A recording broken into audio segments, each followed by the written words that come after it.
Hello my dear students, history classes में आपका बहुत बहुत स्वागत है।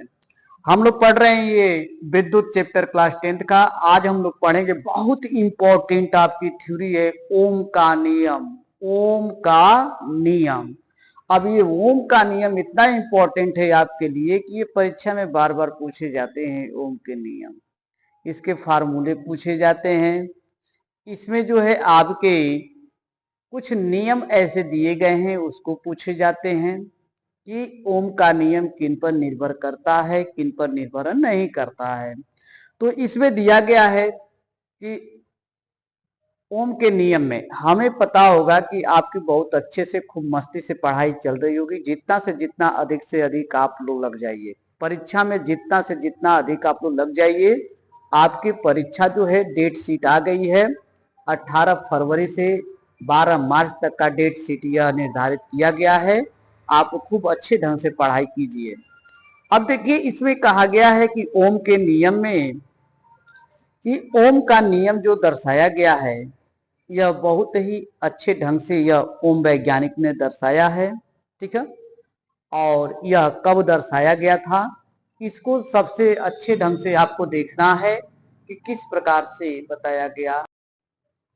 ओम के नियम में यह दर्शाया गया है कि किसी चालक का ताप व अन्य भौतिक अवस्थाएं, लंबाई, क्षेत्रफल नहीं बदलती। उनके सिरों पर लगाए गए विभवांतर व उनमें धारा का अनुपात स्थिर रहता है।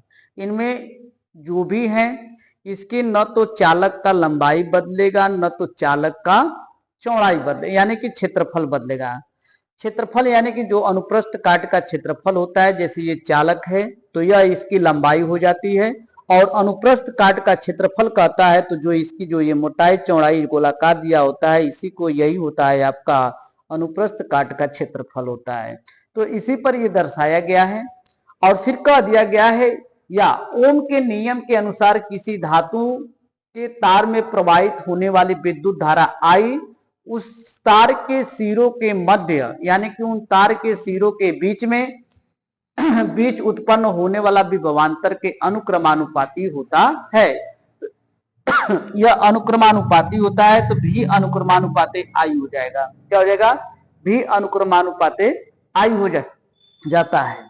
तो अब इसमें देखिए एक चालक दिया गया है। सपोज दैट यहां पर मानिए कि एक क्या है, चालक है।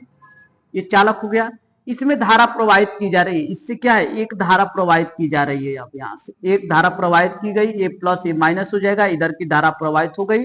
और यह सिरा ए है और यह सिरा बी है, हो जाएगा। यह सिरा ए है और यह चालक की लंबाई हो गई और यह चालक का क्या हो गया, अनुप्रस्थ काट का क्षेत्रफल हो गया। अब यहां से ये धारा प्रवाहित की जा रही है और आई, और इन्हीं सिरों के बीच में एक हमारा विभवांतर भी उत्पन्न हो रहा है कि इसमें कितने वोल्ट की धारा प्रवाहित हो रही है।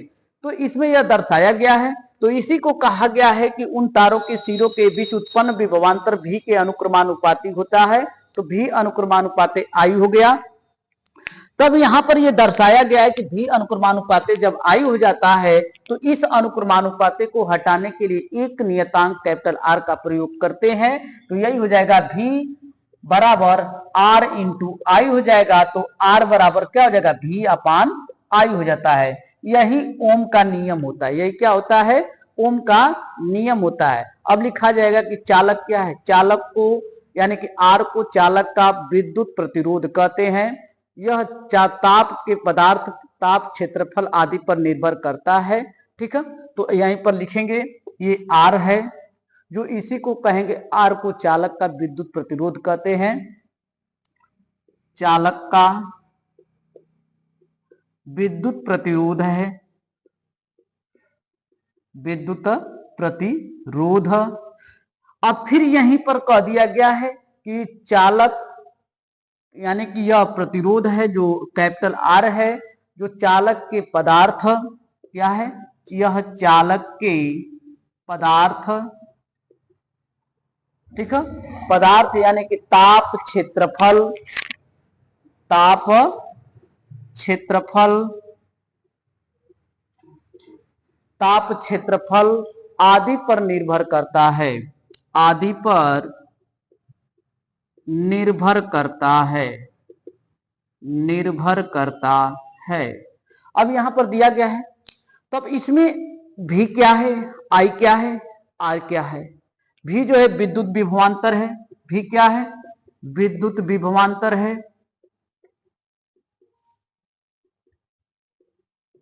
आई क्या है, विद्युत धारा है, तार में प्रवाहित धारा है, तार में